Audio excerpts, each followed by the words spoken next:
انسانی جذبات کبھی کبھی بڑی خطرناک صورت اختیار کر جاتے ہیں۔ آج جس عہد میں ہم موجود ہیں اس میں کسی خاص نظریے، فکر یا عقیدے کی بنیاد پر پوری انسانیت کو اکٹھا کیا جانا یا اس کو چلانا ممکن نہیں رہا۔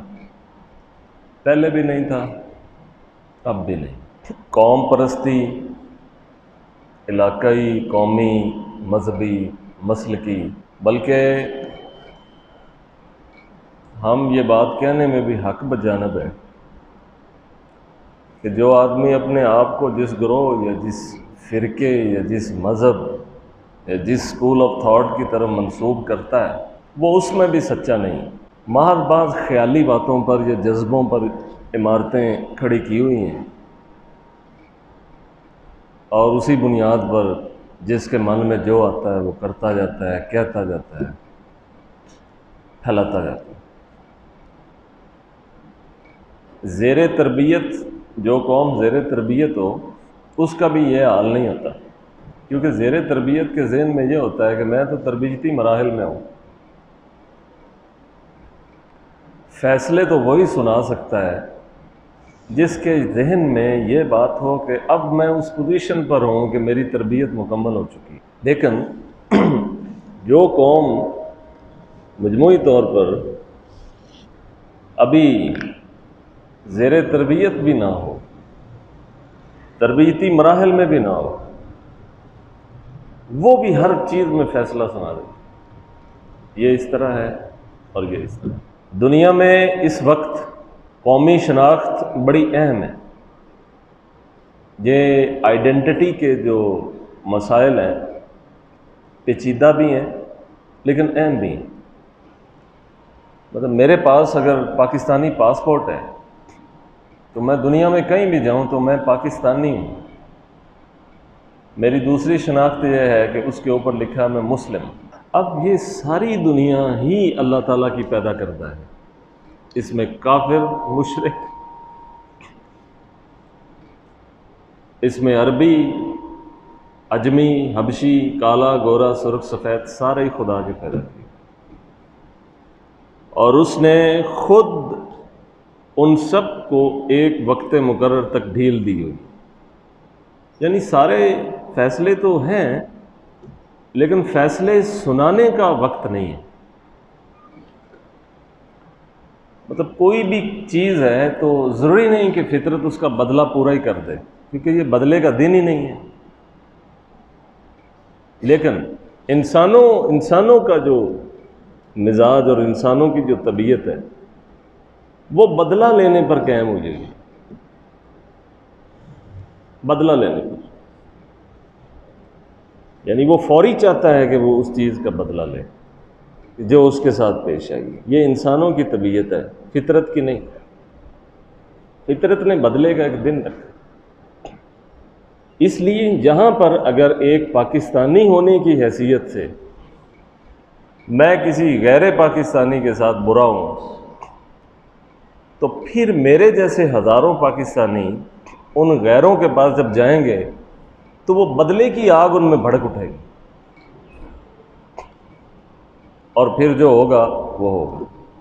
اگر کہیں نہیں ہو رہا، اللہ جانے کیوں نہیں ہو رہا، ورنہ انسان کی یہ طبیعت ہے کہ وہ بدلہ لینے پہ ٹھہر جاتا ہے، ٹھہرا ہوا۔ قومی شناخت کا جو مسئلہ ہے اب صرف وہ اس میں تعصب صرف اس میں نہیں رہا، اب تعصب نیچے اترا ہے۔ قوموں کے اندر مختلف گروہ، قبیلے، زبانوں کی بنیاد پہ، علاقوں کی بنیاد پہ، نسلوں کی بنیاد پہ تعصب پیدا ہو گیا۔ اس کا نتیجہ یہ ہے کہ جب مجھے یہ پتہ چلتا ہے کہ یہ چھوٹی سی خرابی اس قوم کے اندر سے نکلی ہے جس سے میں پہلے ہی تعصب رکھتا ہوں تو میں اس کو بڑا کر کے دکھاتا ہوں، اور اگر کوئی بڑی خرابی ان لوگوں میں سے ظاہر ہوئی ہے جن سے میں الفت رکھتا ہوں تو وہ مجھے چھوٹی نظر آتی۔ تو میرا اپنا پیمانہ میری اپنی ہی محبت اور میری اپنی ہی نفرت پہ کھڑا ہے اور اس پہ میں فیصلہ دے دیتا ہوں۔ مطلب میں ایک مثال کے طور پر آپ کے سامنے یہ حقیقت رکھوں، ہمارے ملک میں تو یہ ہوتا رہتا ہے، اچھا جڑاں والا میں کسی فرد واحد کا کوئی ایسا ایکٹ کہ جس کی بنیاد پر عبادت گاہوں کو آگ لگا دی جائے، لگا دی گئی، جلا دیا گیا، تو ہزاروں عبادت گاہیں ہماری جو پوری دنیا کے اندر ہیں، اگر اسی بدلے کے مزاج میں ان کو بھی آگ لگا دی جائے تو اس وقت یہ احساس ہوگا کہ ہمیں عبادت گاہوں کو نقصان نہیں پہنچانا چاہیے، جبکہ ہمیں یہ فرمان بہت پہلے کا دیا ہوا ہے کہ تم کسی کے خدا کو گالی دو گے اور اگر جھوٹا ہے تو وہ تمہارے سچے خدا کو گالی دے گا، اس لیے جھوٹے خدا کو گالی نہ دو۔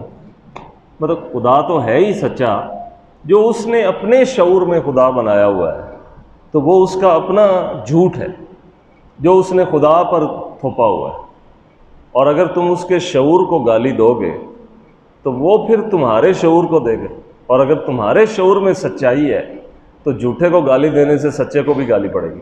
آپ بائبل کو جلائیں گے تو بدلے میں قرآن جلے گا، آپ چرچ کو جلائیں گے بدلے میں مسجد جلے گی۔ اسی طرح آپ کسی غیر مسلم پہ کوئی ظلم ڈھا دیتے ہیں انفرادی حیثیت میں، تو اگر بدلہ لیا جائے تو وہ اجتماعی حیثیت میں وہ ظلم ڈھا دیں جہاں آپ تھوڑے ہیں، کیونکہ ہم ہر جگہ تو اکثریت میں نہیں ہیں۔ لہذا اقلیت کی پرواہ کرنا یہ اس لیے نہیں کہ وہ یہاں اقلیت ہے، اس لیے بھی ہے کہ آپ بھی کسی جگہ اقلیت ہیں۔ یہی وجہ ہے کہ ہندوستان کے جو علماء ہیں ان میں بڑے بڑے زیرک اور سمجھدار لوگ بھی ہیں، وہ کہتے ہیں کہ ہمیں سیکولرزم چاہیے، جبکہ جو پاکستان کے علماء ہیں وہ یہ کہتے ہیں کہ ہمیں سیکولرزم نہیں، ہمیں اسلام چاہیے، یعنی ہمیں تخت پر اسلام چاہیے، اسلامی حکومت چاہیے۔ اور ہندوستانی علماء یہ کہتے ہیں کہ ہمیں تخت پر سیکولرزم چاہیے۔ کیوں؟ کیونکہ سیکولرزم میں وہاں کے مسلمانوں کا مفاد ہے، اور اسلام کو تخت پہ لانے میں یہاں کے مسلمانوں کا مفاد ہے۔ تو یہ یہاں اگر اکثریت میں ہے تو وہ دوسرے وہاں اکثریت میں ہیں، اگر آگ لگے گی ادھر لگے گی تو پھر وہ ادھر بھی لگے گی۔ اس لیے دنیا کی اب وہ صورتحال نہیں رہی کہ آپ اسے امت کے طور پہ دیکھیں، اب قومی شناختیں ہیں، اور قومی شناختوں کے مسائل اتنے پیچیدہ ہیں کہ آپ جلدی سے سمجھ نہیں سکتے۔ آپ عرب میں جاتے ہیں تو آپ ایک پاکستانی کی حیثیت سے جاتے ہیں، ایک مسلم کی حیثیت سے نہیں۔ کبھی دیکھا کسی کے پاسپورٹ کے اوپر اس کی قومی شناخت نہ ہو، صرف مذہبی شناخت نہیں، خطے کی شناخت لکھی ہوتی ہے، یہ پاکستانی ہے، یہ انڈین ہے، یہ انڈونیشین ہے، یہ ملائیشین ہے، یہ سری لنکن ہے، یہ فلانا ہے، یہ فلانا۔ علاقے کی قومی شناخت لکھی ہوئی ہے، کیونکہ ریاستوں کا ڈھانچہ قومی ہے۔ اب اگر آپ کے پاسپورٹ کے اوپر یہ لکھا ہو کہ آپ کی شناخت ہے مسلم، تو پھر پورے عرب میں وہ آپ کو ایک مسلم کی حیثیت سے دیکھیں اور دوسروں کو غیر مسلم کی حیثیت سے دیکھیں، لیکن ایسا کہیں بھی نہیں ہے۔ تو جب کہیں بھی نہیں ہے تو پھر اقلیت اکثریت کے وہ فقہ و قانون کے مسائل جو 800 سال پہلے کے فقہا کی کتابوں میں درج ہیں، آپ ان کے مطابق فیصلے کیسے کر سکتے ہیں؟ مطلب یہ اقلیت ہے تو یہ اقلیت کے حقوق ہیں۔ اور بھائی جب آج کی قومی ریاست کے اندر اقلیت اکثریت کی بات ہی نہیں ہے، وہ کہتے ہیں ہر شہری بطور انسان کے وہ اس مملکت کا شہری ہے، ہاں گنتی کر لیں تو وہ اقلیت ہے اور گنتی کر لیں تو یہ اکثریت ہے، تو پھر اس پر وہ قانون کیسے نافذ ہوگا کہ یہ اقلیتوں کے حقوق ہوتے ہیں؟ اور حق کون دیتا ہے؟ ہم مسلمان مجموعی طور پر تو ہم تو اپنے لوگوں کو ان کا حق نہیں دیتے، ہم کسی کو اس کا حق کیا دیں گے؟ جس کا جہاں داؤ لگتا ہے وہ اس کا حق دیتا ہے؟ نہیں دیتا۔ کون دیتا ہے؟ کس کا؟ اب تو بھائی بھائی کا حق نہیں دیتا، کوئی کسی کا کوئی لحاظ کرے گا؟ کوئی نہیں کرے گا۔ وہ یہودی کے جنازے والی روایت آپ نے سنی ہوگی، جس میں فرمایا ایک یہودی کا جنازہ گزر رہا ہے، سرکار دو عالم آپ کھڑے ہو جاتے ہیں، وہ لوگ کہتے ہیں یہودی ہے اور بڑا سخت گیر اسلام کا، مسلمانوں کے رہبر اعظم کا، رسول مرسل کا دشمن۔ اچھا چلو دشمن نہیں تو منکر، لیکن آپ اس کے جنازے کی تعظیم کے لیے کھڑے ہو گئے ہیں۔ اس پر آپ جواب فرماتے ہیں کہ یہودی ہونا اس کی ایک شناخت ہے، اس کی ایک شناخت انسان ہونا بھی ہے۔ تو میں کھڑا ہوا ہوں اس کی انسانی حیثیت کو دیکھتے ہوئے کہ اب یہ جا رہا ہے، اب کیا جھگڑا ہے، چلا گیا بس ختم ہو گیا۔ تو آپ نے اس کی انسانی شناخت کو بھی دیکھا ہے۔ افسوس اس بات پہ ہے کہ مذہبی ذہن ہمیشہ مذہبی شناخت کو دیکھتا ہے، انسانی شناخت کو نہیں دیکھتا۔ یہ جو کٹر قسم کا مذہبی ذہن ہوتا ہے یہ ہمیشہ مذہبی شناخت دیکھتا ہے، انسانی شناخت نہیں دیکھتا، جبکہ رسول اللہ انسانی شناخت پر بھی اس کی تکریم کر رہے ہیں۔ اس میں ایک تو یہ ہوا نا کہ جنازے کی تکریم کی، میت کے لیے کھڑے ہو گئے، دوسرا یہ ہے آپ کا جو جملے ہیں وہ بتا رہے ہیں کہ صرف میت کے لیے کھڑے نہیں ہوئے، مطلب اس کو ایک انسانی حیثیت کا عنصر بھی آپ نے بیچ میں شامل کیا ہے کہ ٹھیک ہے ایک میت کی بھی تعظیم ہے اور یہ بھی کہ یہ ایک انسان کی میت ہے، یہ کسی جانور کی نہیں۔ اب اس کا جو عقیدہ ہے کو بدلہ لینا ضروری ہم نے ہی لینا ہے، جس نے پیدا کیا ہے اس نے ایک بدلے کا دن بنایا ہے، اس بدلے کے دن میں وہ دیکھ لے گا سب کچھ، سارے فیصلے کوئی ہم نہیں کرنے۔ اس لیے یہ بھی فرمایا اور بار بار فرمایا کہ پیغام پہنچا دو، آپ پیغام پہنچا دو۔ علیک البلاغ و علینا الحساب، آپ پر ہے پیغام پہنچانا، ہم پر ہے حساب لینا۔ اگر آپ حساب لینے بیٹھ جائیں گے تو پھر تو یہ خدائی کا ایک ایسا جو اختیار ہے جو اللہ نے اپنے اس کے ہاتھ میں ہے، اس کے اندر ایک زائد طرح کی مداخلت ہوگی۔ اس لیے آپ بدلہ لینے کے بارے میں نہ دیکھیں، آپ پیغام پہنچا دیں۔ تو مسلمانوں نے پیغام تو پہنچانا نہیں، یا پہنچایا نہیں، یا پہنچایا تو ٹھیک نہیں پہنچایا، لیکن بدلے کی آگ ان کے اندر بڑی شدت سے بھڑک اٹھتی، بدلے یہ کر دیں گے وہ کر دیں گے۔ اچھا اس کو تو یہ کر دیں گے، اس کو یہ کر دیں گے، لیکن جن کو کرنا چاہیے ان کو نہیں کریں گے۔ کبھی آپ نے دیکھا ہے کہ ظالم کا ہاتھ پکڑ لو اور مظلوم کی مدد کرو، اس پہ کھڑے ہو گئے ہوں، دکھائیں کبھی ہوئے ہیں کھڑے؟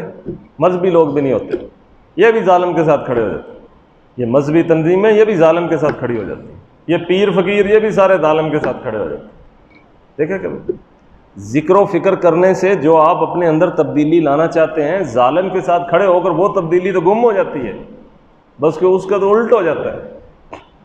تہجد پڑھ کے تسبیحات سے جو چینج آپ اپنے وجود میں لانا چاہ رہے ہیں، جب آپ کسی ظالم اور اس کے ظلم کے ساتھ کھڑے ہو جاتے ہیں تو وہ چینج تو پھر مائنس میں چلا جاتا ہے، پھر دوسری طرف پر وہ تو ادھر چلا جاتا ہے، لیکن اس کے لیے کھڑے نہیں ہوں گے۔ کھڑے ہوں گے تو ان مخصوص جذبات پہ کھڑے ہوں گے کہ جن سے یہ کر دیں گے اور وہ کر دیں گے، یہ ہو جائے گا اور وہ ہو جائے گا۔ رسول اللہ صلی اللہ علیہ وسلم کو بعض چیزوں پہ بہت غصہ آیا تھا، اگر آپ وہ روایتیں اٹھائیں ان میں سے ایک مالی غبن بھی تھا۔ یہ جو مال ہڑپ کر جاتے ہیں نا، جس کی جدید صورتیں یہ کرپشن کی صورتیں ہیں، بہت غصہ ہوتا ہے کہ رنگ آپ کا زرد ہو گیا۔ کسی کا رنگ زرد ہوتا ہے اس بات پہ، رنگ زرد ہوتا ہے تو رسول اللہ کی ناموس پہ ہو جاتا ہے، چلو صحیح ہے، لیکن رسول کے پیغام پر نہیں ہوتا، یعنی آدھے پر ہو جاتا ہے آدھے پر نہیں ہوتا، کیونکہ اس بقیہ آدھے میں یہ خود شریک ہوتا ہے، اس بقیہ آدھے میں یہ خود شریک ہے، کیونکہ یہ خود مالی غبن میں شریک ہے، اس لیے اس پر اس کا رنگ زرد نہیں ہوتا، اس پر اس کا رنگ زرد ہوتا ہے۔ یہ اچھی بات ہے لیکن آدھی اچھی ہے۔ پوری اچھی نہیں ہے، آدھی اچھا ہے، یعنی آپ کام کر رہے ہیں لیکن آدھا اچھا کر رہے ہیں، باقی کا آدھا چھوڑ دیں۔ اسی طرح جیسے کہا کہ تم کسی کے خدا کو گالی دو گے تو وہ تمہارے خدا کو دے گا، اس لیے تم گالی نہ دو، کیونکہ پڑھنی پھر تمہارے خدا کو ہی ہے، کیونکہ انسان اس بدلے کی صفت پر کھڑا ہے۔ اسی طرح تم کسی کی عبادت گاہ کو گراؤ گے تو وہ تمہاری کو عبادت گاہ گرائے گا۔ یہی ہے نا کہ طاقتور نہیں ہے اور آپ زیادہ ہیں تو وہ نہیں گرا رہا، لیکن اگر کہیں وہ زیادہ ہوا، کیونکہ اب تو شناختیں خطے کی شناخت ہے، ایسا تو نہیں کہ پوری دنیا کے عیسائی ایک ملک میں جمع ہو گئے ہوں، یہودی ایک جگہ جمع ہو گئے ہوں، بت پرست ایک جگہ جمع ہو گئے ہوں، اور مسلم ایک جگہ جمع ہو گئے ہوں۔ ہر ملک کے اندر ہر مذہب کے ہی لوگ ہیں۔ جہاں آپ تگڑے ہیں، پھر اگر آپ کوئی ایکٹ کریں گے تو جہاں وہ تگڑے ہوں گے پھر وہاں وہ ویسا ایکٹ کریں گے۔ اس ایکٹ سے تو آپ کو کوئی مزہ آئے نہ آئے، یا آپ جو لطف اٹھائیں، لیکن جب وہ آپ کے خلاف ویسا ہی ایکٹ ہوگا اس وقت آپ کی حالت دیکھنے والی ہوگی۔ اگر ویسی صورتحال پیدا نہیں ہو رہی تو شکر کریں، کچھ عوامل ہیں جو ابھی دنیا کو بربادی سے روکے ہوئے ہیں، ورنہ جو کٹر قسم کا مذہبی ذہن ہوتا ہے اس کے یہ مسائل ہیں کہ وہ چین سے نہیں بیٹھتا، وہ آخرت کو دنیا میں کھینچ کے لانے کی کوشش کرتا ہے۔ یہیں کر دو جو کرنا ہے، یہیں کر لو جو کرنا ہے۔ تو اللہ تعالیٰ ان کے ہاتھ میں کبھی بھی دنیا کا نظام اس لیے بھی نہیں دیتا کہ یہ ان کا یہ نظریہ ہو جاتا ہے کہ جو کرنا ہے یہیں کر لو، اور اس نے یہ کرنا نہیں۔ اس نے مالک یوم الدین، بدلے کا ایک دن بنایا ہے، اس بدلے کے دن میں وہ کرے گا جو اس نے کرنا ہے، اور وہاں فیصلے ہوں گے بہت سارے جو ہونے ہیں۔ یہاں انسان بہت سارے فیصلے کریں گے اپنے شعور سے جو غلط ہوں گے، وہ انہوں نے ہی سوچے ہوں گے اور بغیر تربیت کے ہی وہاں پہنچ گئے ہوں گے اور فیصلہ سنا دیا ہوگا۔ آخری بات یہ ہے کہ اس مملکت خداداد پاکستان میں جو کچھ سب کے ساتھ ہوتا ہے اس میں سب ہی شریک ہیں، نہ کوئی فرقہ، نہ کوئی مسلک، نہ کوئی گروہ، نہ کوئی اسکول آف تھاٹ، نہ کوئی مکتبہ فکر اس سے بچا ہو۔ وہ کیا ہے کہ ظلم کی چکی میں سارے پستے ہیں،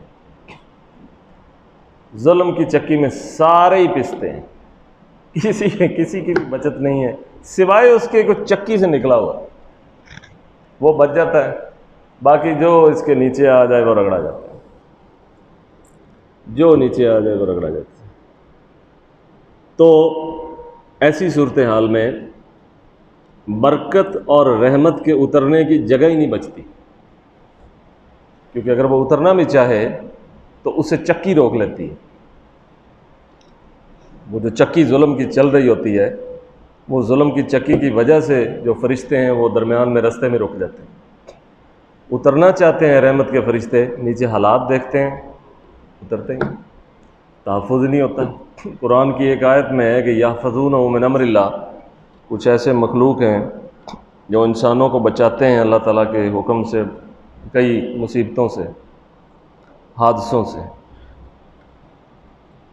لیکن نہیں بچاتے جب وہ انسان کے قریب آنے کی پوزیشن میں نہیں ہوتے، یعنی اس کے ارد گرد ظلم و جور کی چکی اتنی تگڑی ہے جس میں وہ خود بھی لگا ہوا ہے پیسنے اور خود پیس بھی رہا ہے، وہ قریب نہیں آتے تو تحفظ نہیں دیتے تو پھر لوگوں کو ان کے حال پہ چھوڑ دیا جاتا ہے۔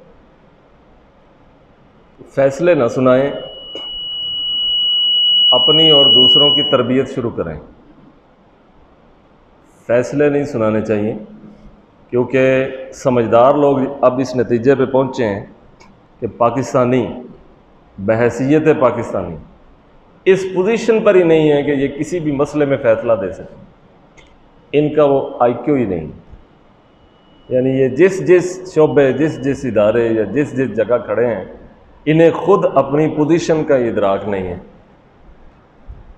اس لیے یہاں کے لوگوں کو بہت سال تربیت کی چکی میں پیسا جائے، پھر جب یہ کندن بن کے باہر نکلیں پھر یہ تبصرہ، تجزیہ یا فیصلہ سنانے کے حال ہوں گے، نہیں تو اسی طرح ہی چکی چلتی رہے گی اور اسی طرح ہی لوگ پیستے رہیں گے۔ آخر دعوانا الحمدللہ۔